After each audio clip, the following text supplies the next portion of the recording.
Hi friends, welcome back to our channel.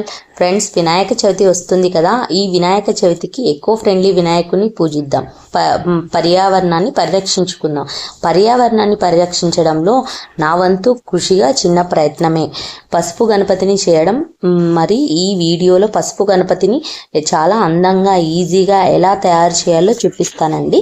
పసుపుతో వినాయకుని ఇలా చేయడం వల్ల వినాయక చవితి రోజు కాకుండా మన ఇంట్లో ఏ శుభకార్యం జరిగినా ప్రథమంగా వినాయకుని కొలుస్తాము. కాబట్టి వినాయకుని ఇలా తయారు చేసుకొని పెట్టుకుంటే చాలా అందంగా ఉంటుందండి.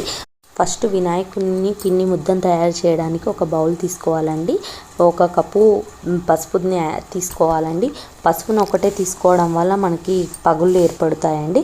కాబట్టి ఒక కప్పు మైదాని కూడా యాడ్ చేయాలి. ఒక స్పూన్ పంచదారని కూడా యాడ్ చేయాలండి. ఇప్పుడు వీటన్నింటినీ కలుపుకోవాలండి.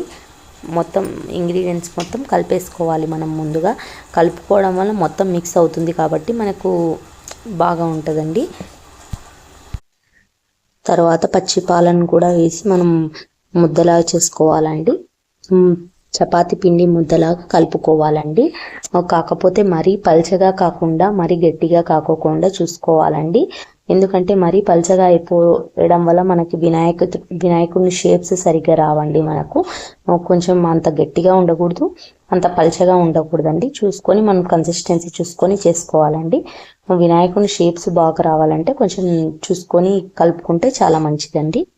ఇలా వీడియోలో చూపిస్తున్నట్టు కన్సిస్టెన్సీ ఉండాలండి. మూత పెట్టుకొని 15 నిమిషాలు పక్కన పెట్టుకోవాలండి. దీనివల్ల మనకు పిండి ముద్ద బాగా నాని మనకు ఎలా కావాలంటే అలా మౌల్డ్ అవుతుందండి. 15 నిమిషాల తర్వాత మూత తీసి మరి ఒకసారి ఇప్పుడు చూపిస్తున్న విధంగా పిండిని ముద్దల్లాగా వినాయకుడిని చేసుకోవాలండి. చేసుకోండి. షేప్స్ను అన్నీ తయారు చేసుకోవాలండి. ఇలా రౌండ్ బాల్స్ లాగా పగల్లో రాకుండా రౌండ్గా చుట్టి పెట్టుకోవాలండి. చుట్టి పెట్టుకోవాలి. ఒకవేళ మన చేతికి అంటుతున్న పాటైతే కొన్ని వాటర్లో మన హ్యాండ్ని డిప్ చేసి ఇలా వినాయకుని కోసం మనం ముందుగా షేప్స్ అనేది తయారు చేసి పెట్టుకోవాలండి. మొత్తం 10 బాల్స్ కావాల్సి ఉంటుంది మనకు. మొత్తం 10 బాల్స్ని మనం ప్రిపేర్ చేసుకొని పెట్టేసుకోవాలండి. ముందుగా ఇలా చేసి పెట్టుకోవడం వల్ల మనకు బాగా ఈజీగా అయిపోతుంది త్వరగా. ఇట్లా 10 బాల్స్ చేసి పెట్టుకోవడం వల్ల ఈ పెద్ద బాల్ స్టమక్ కోసం కానీ లేదా బాడీ పార్ట్ కోసం కానీ ఉపయోగిస్తాం. మీడియం 2 బాల్స్ వచ్చేసి ఒకటి బేస్ కోసము, ఇంకొకటి ఫేస్ కోసం అండి. ఈ 2 బాల్స్ వచ్చేసి 2 లెగ్స్ కోసం, ఇంకొక 2 బాల్స్ వచ్చేసి హ్యాండ్స్ కోసం, ఇంకొక బాల్ వచ్చేసి ట్రంక్ కోసం, అదే తొండం కోసం అండి. 2 బాల్స్ వచ్చేసి చెవుల కోసం అండి ఉపయోగిస్తామండి.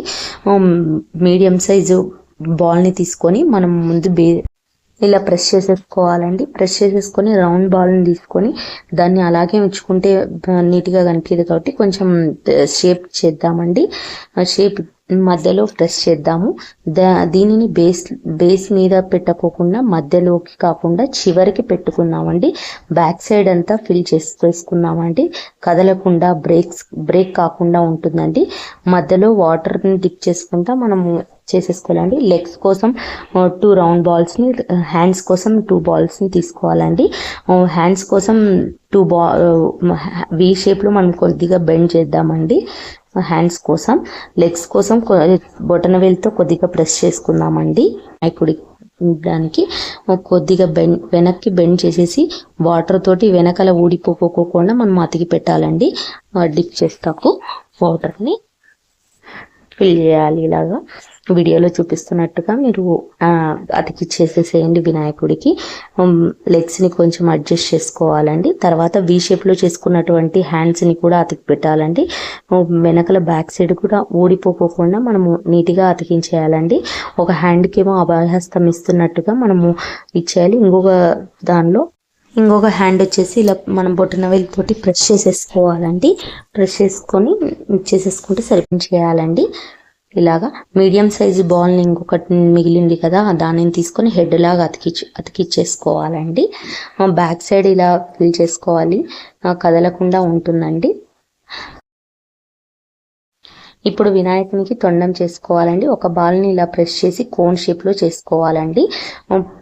కోన్ షేప్లో తయారు చేసుకున్న భాగాన్ని తలకి అతికించేయాలండి.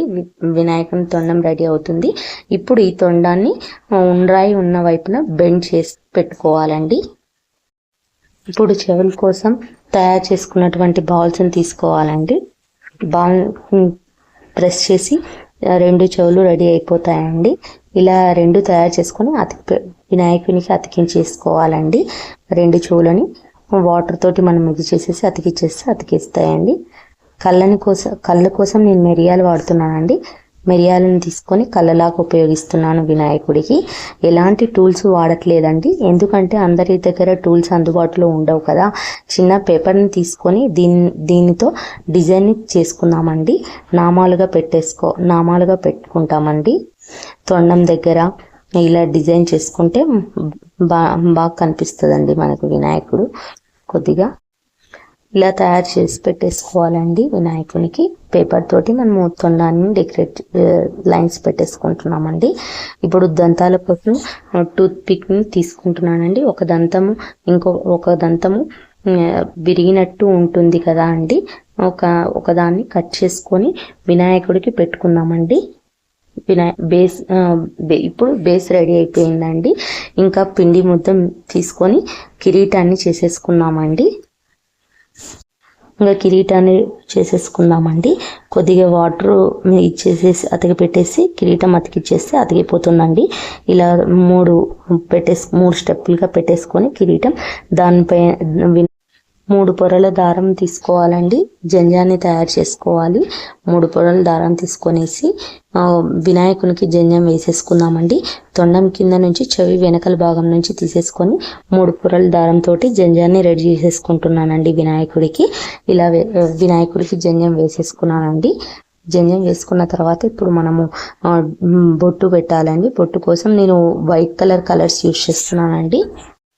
వైట్ కలర్ తిలకాలతోటి నేను 3 లైన్స్ పెట్టేసుకున్నానండి. మధ్యలో గంధం లాగా ఉంటుందనేసి ఎల్లో కలర్ డాట్ పెట్టేసుకున్నానండి. ఎల్లో కలర్ డాట్ పైన రెడ్ కలర్ బొట్టు పెట్టేసుకున్నానండి, కుంకుమలాగా కనిపిస్తుంది అనేసి వినాయకుడికి. ఇంకొక చేతికి వచ్చేసి అభయహస్తం లాగా ఉండడానికి నేను స్వస్తిక్ వేస్తున్నానండి వినాయకుడి చేతికి. స్వస్తిక్ మధ్యలో రెడ్ కలర్ బొట్టుతోటి నేను డాట్లు పెడుతున్నానండి వినాయకుడికి. మిగిలింది మూషికాన్ని తయారు చేయాలండి. అదే ఎలుకని తయారు చేసేసుకుందాము. ఇంకొక రౌండ్ బాల్ని తీసుకొని నేను ఇప్పుడు మూషికాన్ని తయారు చేసేసుకుంటున్నానండి. వీడియోలో చూపిస్తున్నట్లుగా మూషికాన్ని తయారు చేస్తున్నానండి. తయారు చేసిన తర్వాత నేను మూషికానికి కూడా కళ్ళకు మిరియాలే యూజ్ చేస్తున్నానండి. మిరియాలు యూజ్ చేసేసి నేను మూషికాన్ని తయారు చేసేసుకున్నాను. ఇప్పుడు ఉండ్రాళ్ళ కోసం వినాయకుడికి ఇలా కిరీటం లాగా నేను డెకరేట్ చేసుకుంటున్నానండి. ఒక 3 కుందన్స్ తీసుకున్నానండి. కుందన్స్ తీసేసుకొని నేను ఇలా స్టోన్స్ పెట్టేసుకుంటున్నానండి. వినాయకుడికి కిరీటాన్ని డెకరేట్ చేసుకుంటున్నాను నేను. ఇలా డెకరేట్ చేసుకున్న తర్వాత ఇంకా డెకరేషన్ అంతా మీ ఇష్టం అండి. ఇప్పుడు ఉండ్రాళ్ళ ప్లేట్ పెట్టడానికి కోసం ఒక బాల్ని తీసుకొని మనము ప్లేట్ లాగా చేసేసుకొని దానిపైన వినాయకునికి ఉండ్రాళ్ళ కోసం చాక్ పీస్ వాటర్లో డిప్ చేసేసి ఇలా పెట్టేసుకోవాలండి. చాక్ పీస్ వాటర్ ఉండ్రాళ్ళను. మూషికానికి కూడా ఒక ఉండ్రాయిని అయితే పెడుతున్నామండి. ఇంతే ఫ్రెండ్స్, సింపుల్గా పసుపుతోటి వినాయకుడిని తయారు చేసుకోవచ్చు. పసుపుతో వినాయకుడు చేయడం మీకు ఎలా అనిపించింది? మీకు నచ్చిందా? మీకు నచ్చితే లైక్ చేసి, షేర్ చేసి, సబ్స్క్రైబ్ చేయడం మాత్రం మర్చిపోకండి.